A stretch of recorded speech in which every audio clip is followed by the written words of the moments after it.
हम सबने सुना है जैसा करोगे वैसा भरोगे। लेकिन क्या सच में कर्म केवल सजा और इनाम का खेल है?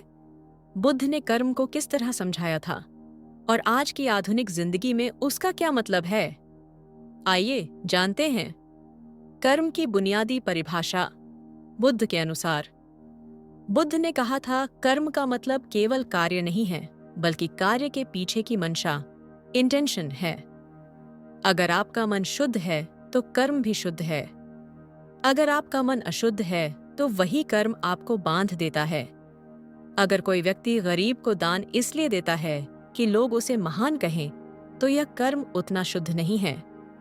लेकिन वही काम अगर करुणा से किया जाए, बिना किसी दिखावे के, तो वह सच्चा पुण्य कर्म बन जाता है। आज विज्ञान भी मानता है कि हर क्रिया का एक परिणाम होता है। इसे कॉज एंड इफेक्ट कहा जाता है। बुद्ध का कर्म सिद्धांत भी यही कहता है। हर विचार, हर शब्द, हर काम एक बीज है जो भविष्य में फल देगा। अगर कोई छात्र रोज मेहनत से पढ़ाई करता है तो उसका भविष्य संवरता है। अगर कोई व्यक्ति शरीर का ख्याल नहीं रखता, गलत आदतों में पड़ जाता है, तो भविष्य में बीमारी उसका इंतजार करती है। इसका मतलब यह नहीं कि कोई अदृश्य ताकत आपको सजा दे रही है, बल्कि आपके ही कर्म आपके ही परिणाम बना रहे हैं। कर्म और आज की जिंदगी। हमारी आधुनिक जिंदगी में कर्म को हम कई तरह से देख सकते हैं। अगर आप नफरत भरे कमेंट डालते हैं तो धीरे धीरे आपके मन में कड़वाहट भरती जाएगी। लेकिन अगर आप सकारात्मक बातें फैलाते हैं तो आपके भीतर भी शांति और लोगों के बीच सम्मान पैदा होगा। अगर आप साथियों के साथ ईमानदारी और सहयोग से काम करते हैं तो धीरे धीरे एक भरोसेमंद छवि बनती है। लेकिन अगर धोखा और चालाकी अपनाते हैं तो लोग आपसे दूर होने लगते हैं। यही कर्म है, जो बोओगे वही पाओगे। बुद्ध का मुख्य संदेश। बुद्ध ने कहा, कर्म भाग्य नहीं है, कर्म ही आपका भविष्य बनाता है। आप जैसा सोचते हैं, जैसा बोलते हैं और जैसा करते हैं, वही आपके जीवन की दिशा तय करता है। कर्म का मतलब है जिम्मेदारी। आज जो कर रहे हैं, कल वही आपके पास लौट कर आएगा। इसलिए अगर शांति चाहिए तो करुणा के बीज बो।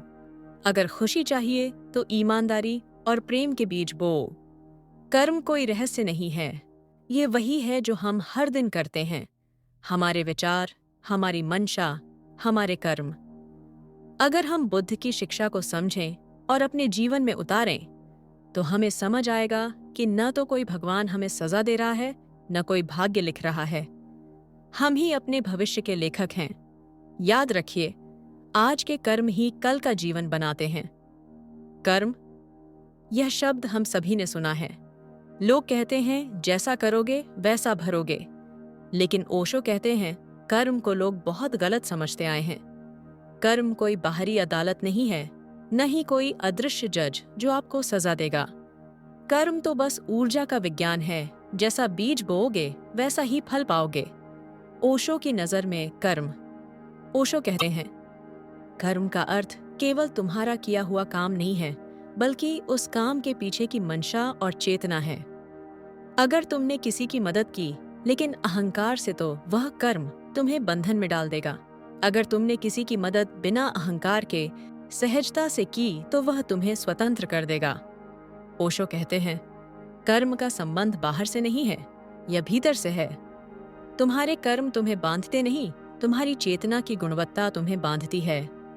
आज की जिंदगी में कर्म को हम बहुत साफ साफ देख सकते हैं।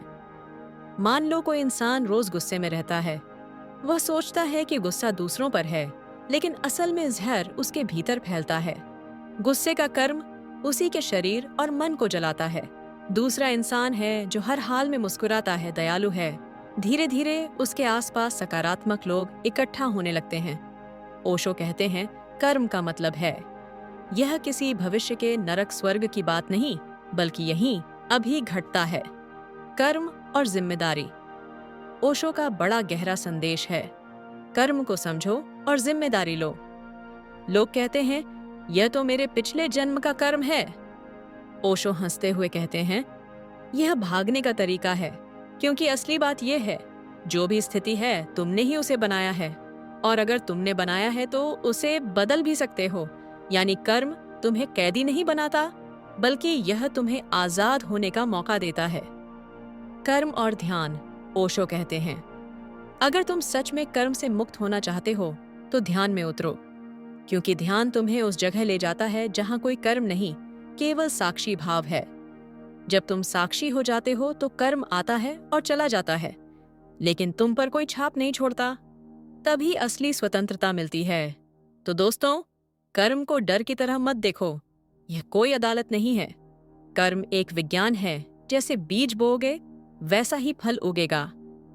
ओशो कहते हैं, अगर आज तुम सचेत हो गए तो कल तुम्हारा जीवन पूरी तरह बदल सकता है। इसीलिए जिम्मेदारी लो, सजग रहो और ध्यान में उतरो। कर्म को समझना ही मुक्ति की ओर पहला कदम है। क्या सच में हमारे कर्मों का फल हमें मिलता है, या यह केवल डर और विश्वास का खेल है? बुद्ध कहते हैं, ओशो कहते हैं, महावीर कहते हैं और लाओ त्से कहते हैं, कर्म का फल मिलता है, लेकिन जिस तरह हम सोचते हैं उस तरह नहीं। आइए इस रहस्य को गहराई से समझते हैं। बुद्ध कहते हैं, कर्म का फल किसी भगवान द्वारा दिया गया पुरस्कार या सजा नहीं है। यह केवल कारण और परिणाम का नियम है। जैसे बीज बोओगे वैसा ही पेड़ उगेगा। अगर तुम गुस्से में बोलते हो तो तुम्हें नफरत मिलेगी। अगर प्रेम से काम करोगे तो वही ऊर्जा तुम्हारे पास लौटेगी। बुद्ध का कहना था, कर्म का फल तुरंत भी मिल सकता है और आने वाले समय में भी। कभी कभी यह उसी क्षण दिखाई देता है और कभी धीरे धीरे, जैसे पेड़ बढ़ता है। ओशो कहते हैं, लोग कर्म को गलत समझते हैं। कर्म का फल बाहर से नहीं आता, यह भीतर ही भीतर घटता है। अगर तुम ईर्ष्या करते हो तो जहर सबसे पहले तुम्हें ही जलाता है। अगर तुम प्रेम करते हो तो खुशी सबसे पहले तुम्हारे भीतर खिलती है। ओशो कहते हैं, कर्म का फल उसी क्षण मिलना शुरू हो जाता है। यह भविष्य का खेल नहीं है, यह वर्तमान का विज्ञान है। तुम जैसा भीतर बनाते हो वैसा ही बाहर का संसार तुम्हारे पास लौट आता है। महावीर ने कर्म को एक सूक्ष्म पदार्थ माना। उनका कहना था, हर कर्म चाहे अच्छा हो या बुरा, आत्मा पर एक बंधन की तरह चिपक जाता है। अगर किसी ने हिंसा की तो हिंसा का कण आत्मा पर जम जाता है। अगर करुणा की तो शुद्धता आती है। महावीर कहते हैं, ध्यान और तप से यह कर्म कण धीरे धीरे चलते हैं। तभी आत्मा हल्की होती है और मुक्ति की ओर बढ़ती है। लाओ त्से कहते हैं, जीवन एक नदी की तरह है। त्रिउरय, अगर तुम धारा के खिलाफ तैरोगे तो संघर्ष और पीड़ा मिलेगी। अगर तुम धारा के साथ बहोगे तो शांति और सहजता मिलेगी। कर्म का फल तुम्हें इसलिए मिलता है क्योंकि तुम प्रकृति के नियमों के साथ जाते हो या उसके खिलाफ जाते हो। अगर तुम क्रोध, लालच और हिंसा से भरे हो तो तुम नदी के खिलाफ तैर रहे हो और संघर्ष मिलेगा। अगर तुम सहज, शांत और सरल हो तो जीवन तुम्हें उसी शांति का फल लौटाता है। आइए इसे आधुनिक उदाहरण से समझते हैं। सोशल मीडिया का उदाहरण। अगर कोई लगातार नफरत भरे पोस्ट डालता है तो उसके फॉलोअर्स भी धीरे धीरे नफरत करने वाले बन जाते हैं। वह व्यक्ति अपने ही बनाए वातावरण में घुटने लगता है। यह कर्म का फल। अगर कोई व्यक्ति रोज जंक फूड खाता है और सोता नहीं तो धीरे धीरे बीमारी उसे पकड़ लेती है। यह कोई दैवी दंड नहीं है, यह कर्म का स्वाभाविक फल है। रिश्तों का उदाहरण। अगर कोई व्यक्ति दूसरों के साथ ईमानदारी और प्रेम से पेश आता है तो धीरे धीरे उसके चारों ओर विश्वास और प्यार का दायरा बन जाता है। यही कर्म का प्रतिफल है। हम सब चाहते हैं कि अच्छे कर्म करें ताकि जीवन सार्थक हो। लेकिन सवाल है, अच्छा कर्म आखिर है क्या? क्या दान देना ही अच्छा कर्म है? क्या पूजा पाठ करना ही अच्छे कर्म है? या अच्छे कर्म कुछ और हैं? आइए इसे गहराई से समझते हैं। अच्छे कर्म की असली परिभाषा बुद्ध ने कहा, अच्छा कर्म वह है जो करुणा और जागरूकता से किया जाए। अगर तुम किसी की मदद करते हो लेकिन मन में दिखावा है तो वह कर्म शुद्ध नहीं। अगर तुम प्रेम और सहजता से मदद करते हो तो वह सच में अच्छा कर्म है। ओशो कहते हैं, अच्छे कर्म वह हैं जो तुम्हें भीतर हल्का और स्वतंत्र करें। और दूसरों को भी खुशियां दें। कर्म का पैमाना बाहर नहीं, बल्कि तुम्हारे भीतर की शांति है। तो अच्छे कर्म कैसे करें? आइए 5 तरीकों से समझते हैं। दयालुता एक छोटी सी मुस्कान, किसी की मदद का एक शब्द भी अच्छा कर्म है। सड़क पर किसी बूढ़े को सहारा देना, सत्य और ईमानदारी, ऑनेस्टी, सच बोलना और साफ नीयत से काम करना। उदाहरण, ऑफिस में काम ईमानदारी से करना, भले ही कोई देख न रहा हो। करुणा, कंपैशन, दूसरों के दुख को समझना और उसमें हाथ बटाना। उदाहरण, किसी जरूरतमंद बच्चे की पढ़ाई में मदद करना। साझा करना अपनी चीजों को, अपना समय, अपनी खुशियां दूसरों के साथ बांटना। तनख्वाह से थोड़ा हिस्सा किसी गरीब की दवा या शिक्षा पर खर्च करना। जागरूकता, अवेयरनेस, बिना सोचे समझे आदतों में फंसकर काम मत करो। हर कर्म सचेत होकर करो। उदाहरण, किसी से गुस्से में बोलने से पहले रुक जाना और समझना कि यह चोट पहुंचा सकता है। आज की दुनिया में अच्छे कर्म बहुत जरूरी हैं। सोशल मीडिया पर झूठी बातें फैलाने के बजाय सच और सकारात्मकता फैलाना भी अच्छा कर्म है।